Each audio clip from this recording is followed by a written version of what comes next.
Hey, welcome back to The Juggle is Real. I'm Andryanna and I'm kind of in a bit of shock right now and I cannot believe that we are in June. Like how is it June already? I just honestly, like May felt like such a whirlwind. There was so much happening and I know we've already talked about Maycember, but so many activities and events and all the usual things.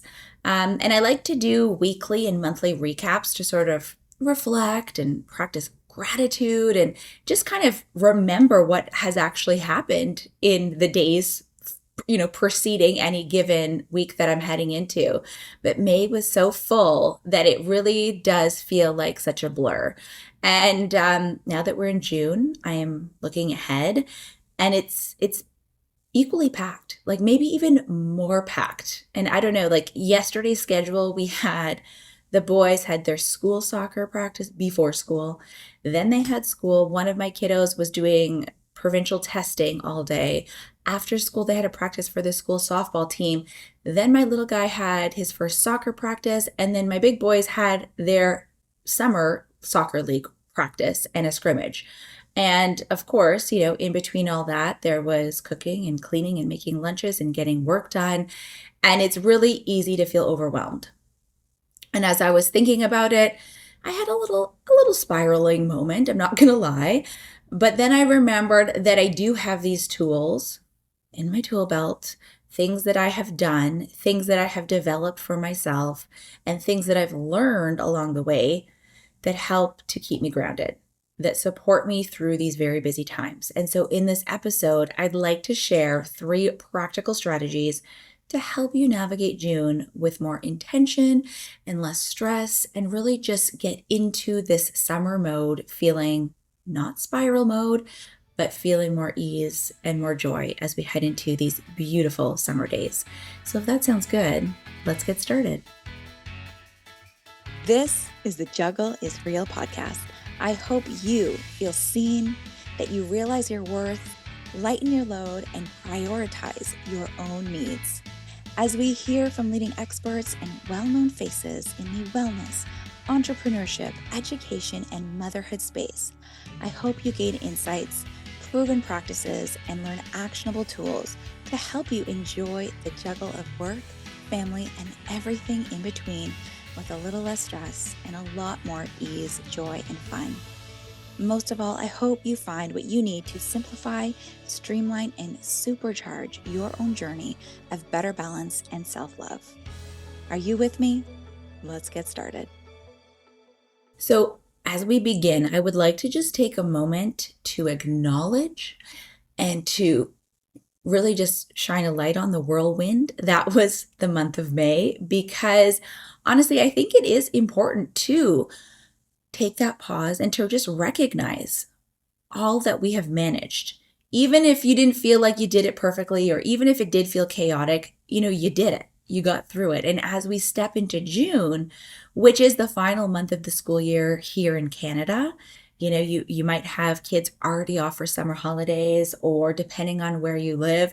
P.S. Shout out to Australia, shout out to Ireland, shout out to the Netherlands. I recently saw just different demographics of where people are listening from, and I was just blown away by all of these incredible countries and the listener who is listening from those places. So shout out to all of you. Here in Canada, the calendar is filling up as we are in the last month of the school year. And so, like I mentioned, there's all the things happening for school, like the track and field meets and the school sports and the testing. And, we've got my youngest, he's doing his last year of preschool. And so he has little field trips and he has a graduation party coming up. And for me, someone who works from home for the most part, I'm like in like the mode of like, okay, how are we planning for summer and how much can I get done now when I don't have my children at home? Because it's like a million times more difficult to carve out that space to get work done when you have 3 children at home. So instead of letting the busyness dictate our well-being, I want us to be proactive and set the tone for this month, because how we go into summer, the month of June, it's really going to set the tone for the rest of the summer. And the things that we do now in relatively easy ways can help us better manage and be more intentional about how our summer is going to go.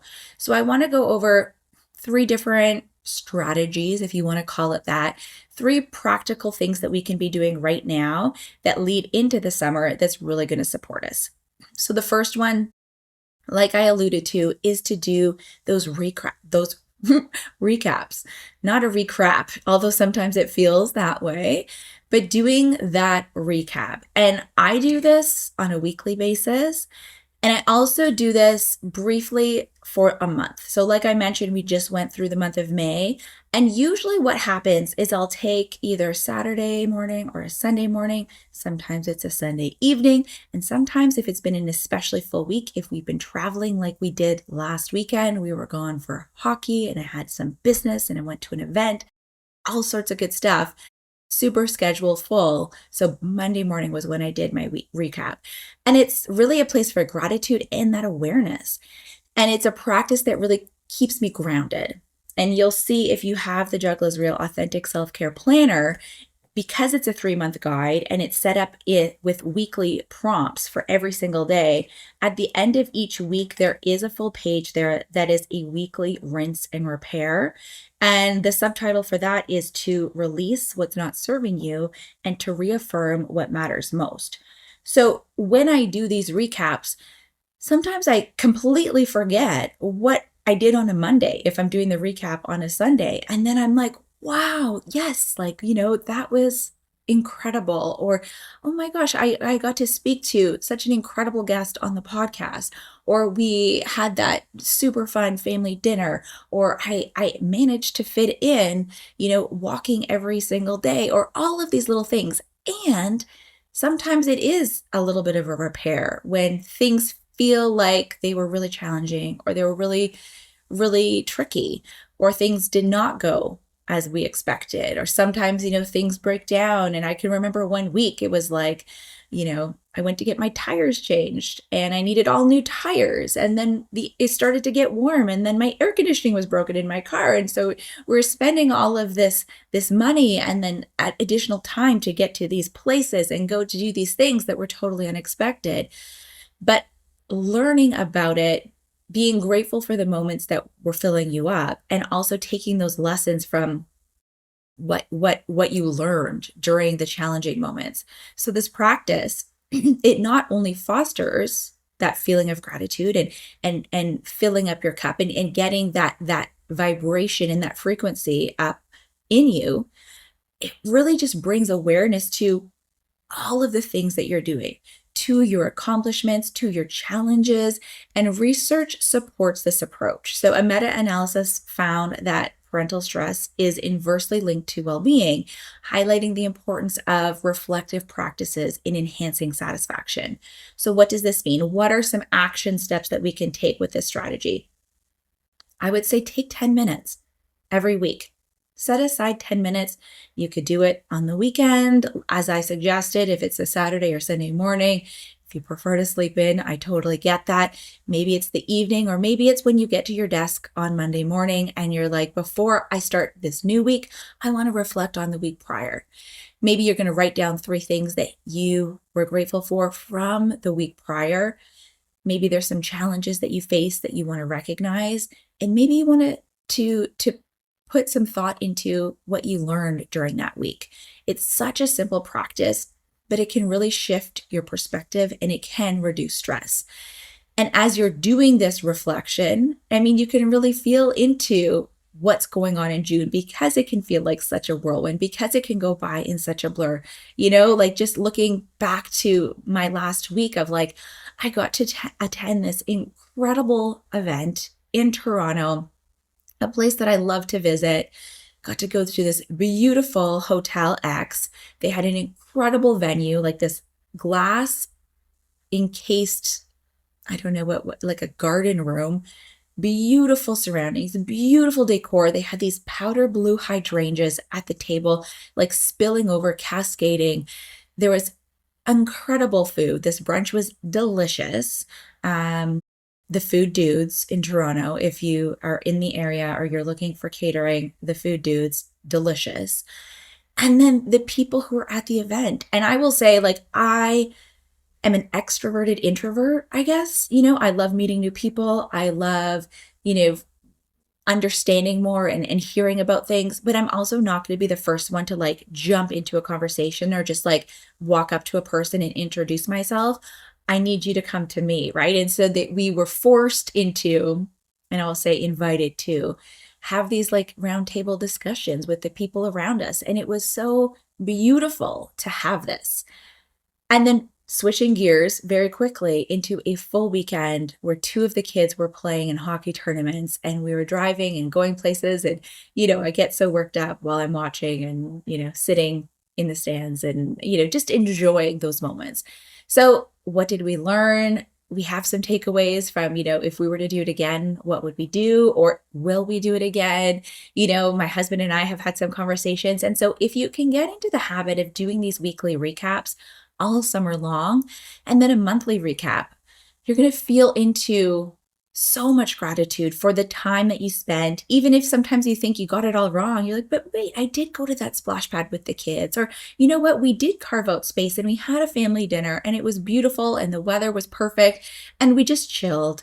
Or maybe you're going to lean into the moments that you spent for yourself. And we're going to get into that for a second. So, as we move forward to the second strategy, I would just say, try doing the recap. Try it this week. See how it turns on those parts of your brain that are feel good, that are bringing in the chemicals of dopamine and serotonin and filling up your cup as you do these recaps. And then it can also prompt you into getting into the next week, the things that you would like to do, or maybe the things that you've learned from that you don't want to do as you move into the next week. So do those recaps. Let me know how it's working out for you. The second thing that I will say in terms of a strategy, and you've heard me say before, this is nothing new, but we need these reminders all the time. I need the reminders. So strategy number 2 is going to be prioritize your self-care this summer, especially during the busy times. When we are busy, we tend to fall off of our to-do list. But I have learned that in order to support my family and my business and the work that I'm doing effectively, I really need to tap into and put my well-being first. And I know that it sounds sometimes trite, it can sound cliche, but when I focus on things like my sleep, what I'm fueling my body with, how I'm moving my body, how I am supporting my mental health, I realize that it really is not selfish to take care of myself. It is just so important. And I mean, I don't think we need research to support this or people to tell us this, but the US Surgeon General actually emphasizes that parental well-being is crucial for the overall health of your family. So I like to say, if you don't want to prioritize your health for yourself, well, do it for your family. Because if you're saying your family, your children are your number one priority, well, that means that you have to be well, that your well-being has to come before them, actually, because you affect the well-being and the overall health of your family. So just think about that for a minute. And I'm going to give you this visual, and it's what I call the self-care pyramid.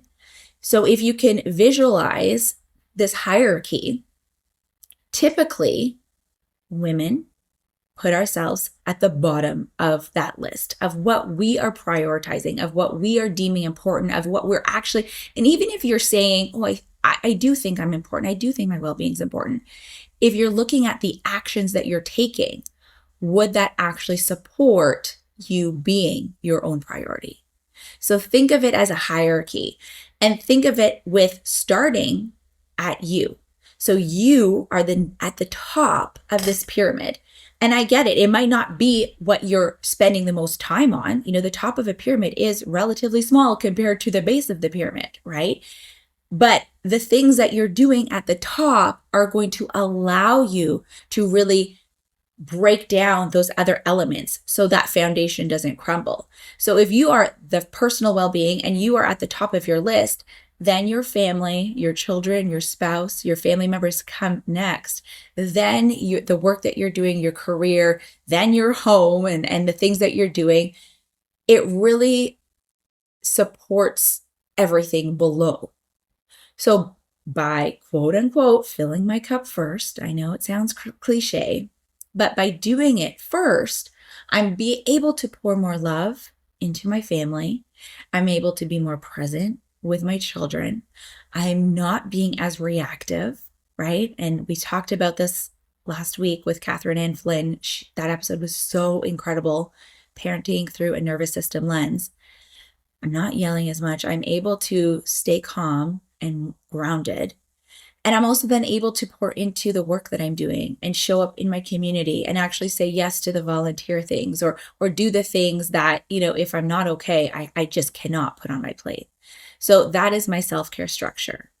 And so the action step here really falls in line with the 5 pillars of well-being in the Juggle is Real Authentic Self-Care Planner.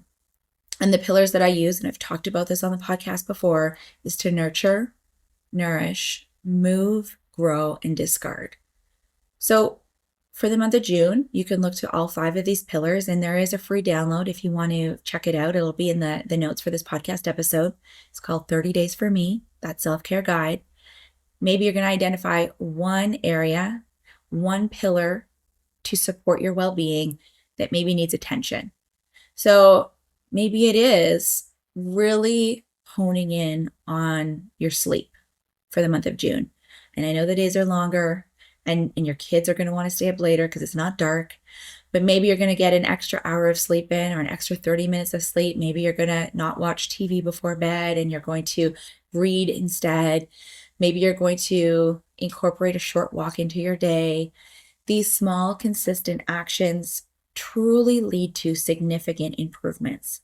So I invite you for the month of June to really prioritize one area or one element where you're going to lean into that self-care in an authentic way that suits you, your lifestyle, and what you truly enjoy that's going to be supportive through those pillars of well-being. And then this leads us into our third strategy. And it was so important that I dedicated an entire episode to this so that you can go back a couple episodes. But it bears repeating because it is so important. And it's the key ingredient that I kind of messed up on last summer that I really, really, really want to make sure that I'm focusing on as we get into June, as we lead into the summer months, and I want you to do the same. So strategy number 3 is to implement the laziness principle for recovery. So we talked about the laziness principle a couple episodes ago, and it's the idea that intentional rest is actually not lazy, but it's necessary. It's a necessary component of productivity and well-being. And our bodies were actually designed to conserve energy and to rest where possible. So in today's super fast-paced, super hustle and grind culture that we're in, even when we're doing fun things, we're still on the go, on the go, on the go. And we're not building in the pause, the rest, and the recovery time that is needed in order to move forward.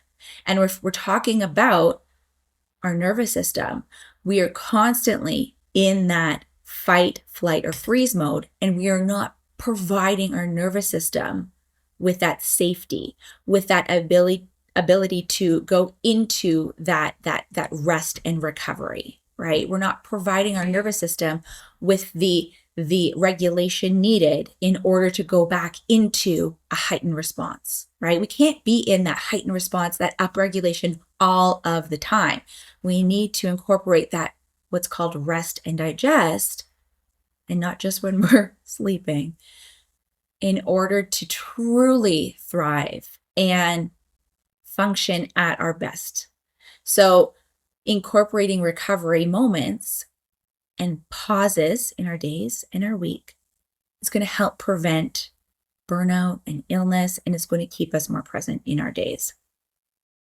So I'm going to get into the action step, but I am going to also share a short story that I wrote in the Juggle is Real Authentic Self-Care Planner, because I feel like I've already written it. So trying to say it again, it's probably not going to come out as succinctly. So I'm going to read the short story.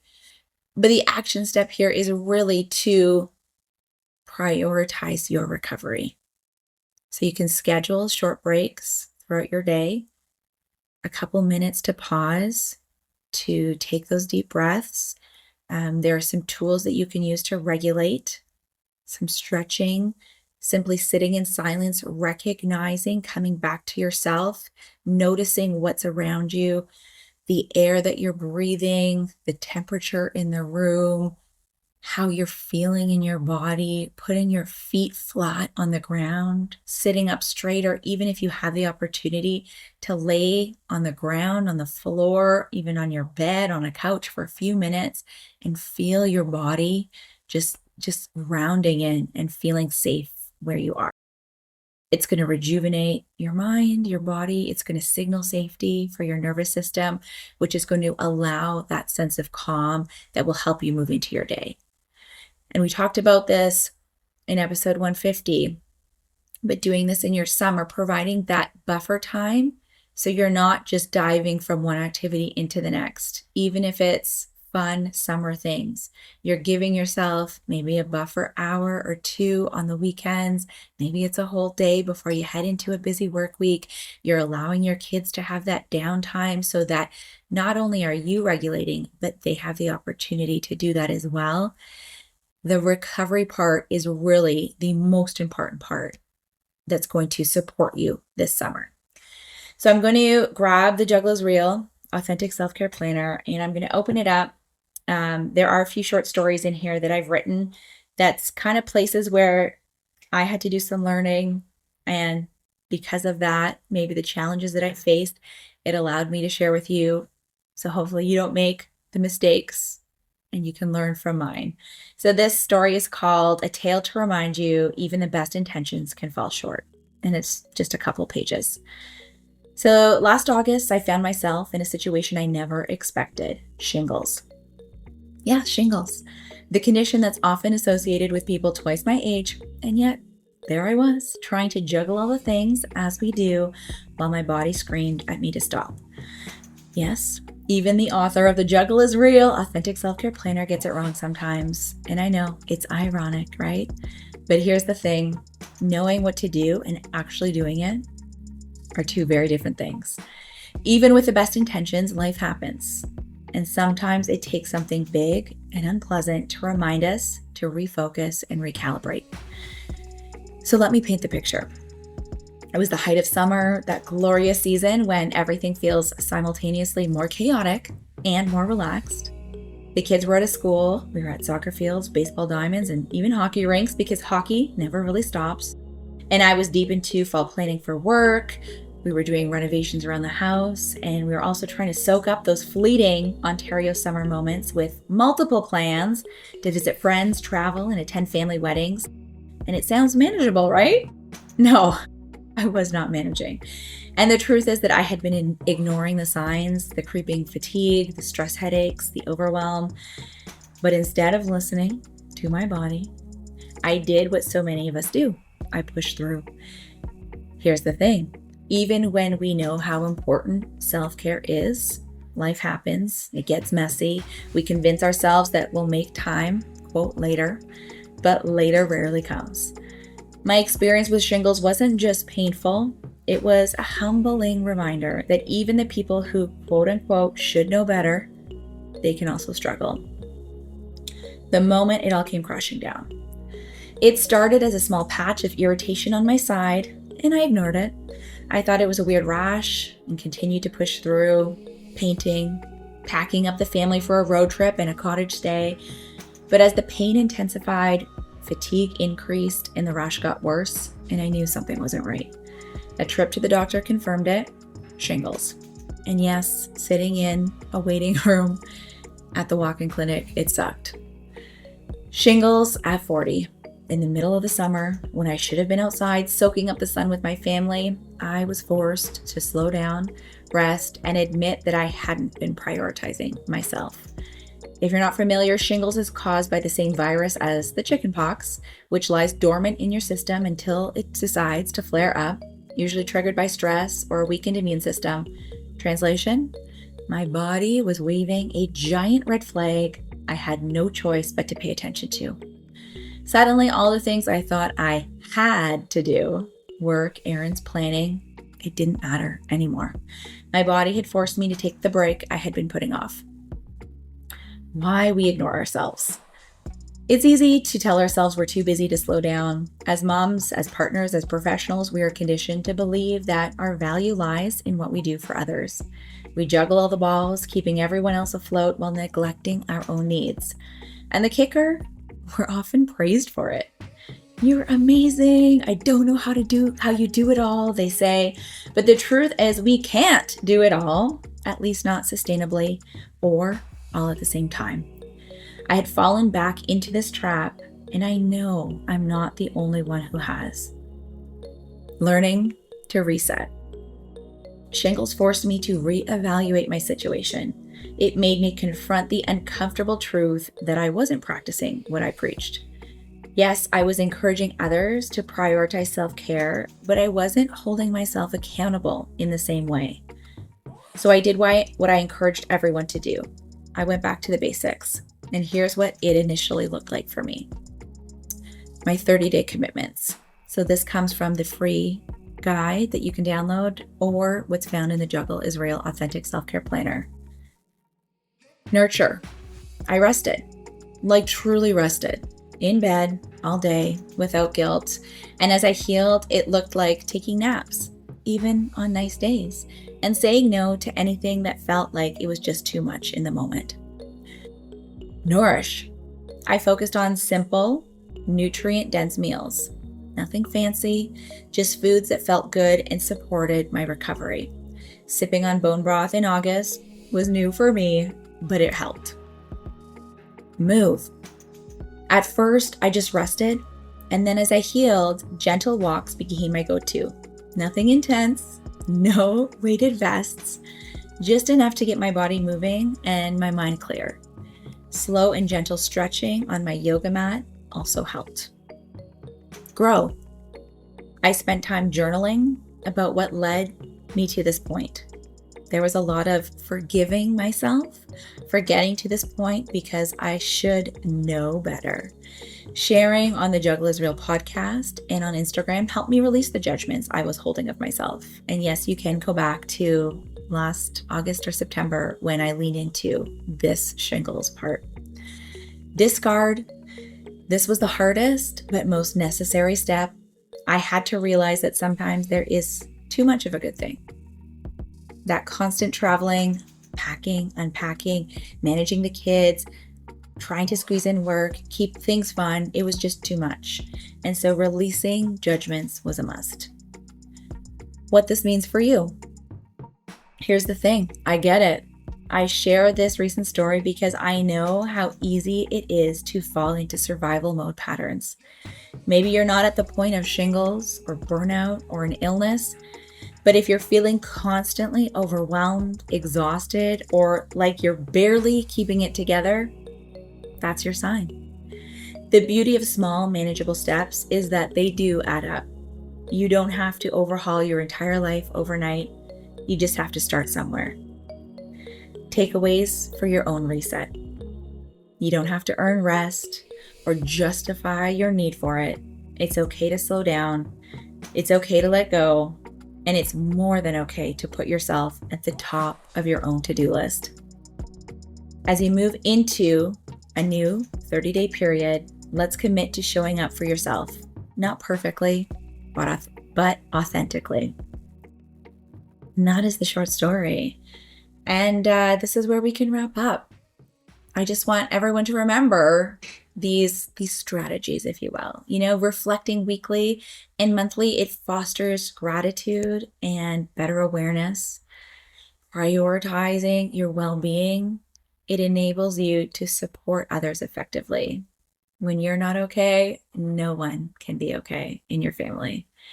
And then incorporating the intentional rest is going to prevent you from, being like in a situation like I was last year. It's going to enhance your presence, and having that recovery is going to be the most important part to enjoy your summer.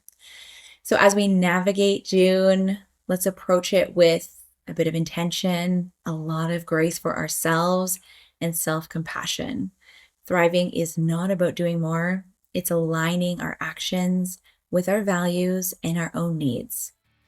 So if you found this episode helpful, can you please share it with a fellow mom, a friend, parent, someone who could really benefit from hearing this conversation? And please don't forget to subscribe. Make sure you come on back. Don't miss upcoming episodes that are focused on thriving throughout the summer. There's some incredible guests and experts and authors who are going to be on the show that I cannot wait to share with you. And can you please rate and review the show? Write that review on Apple Podcasts. Let me know how you're enjoying it, or if there's something that you want to learn more about, or if there's topics that you want to hear about. Send me a DM on Instagram. You can find me at Andryanna G. That's Andryanna. And until the next episode, take good care.